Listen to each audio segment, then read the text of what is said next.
A dental implant is basically the replacement for a tooth. Teeth are lost nowadays due to decay or breakage. Sometimes teeth have had a root canal done to it, and the root canal will make the tooth really, really brittle inside.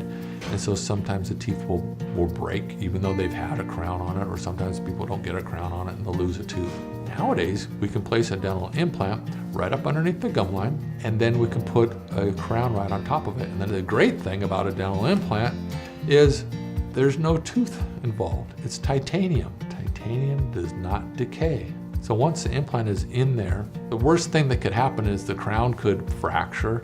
You might have to make a new crown, but that dental implant is just part of you. And we've gotten about a 97% success rate with dental implants now, which is actually higher than the success rate for root canals.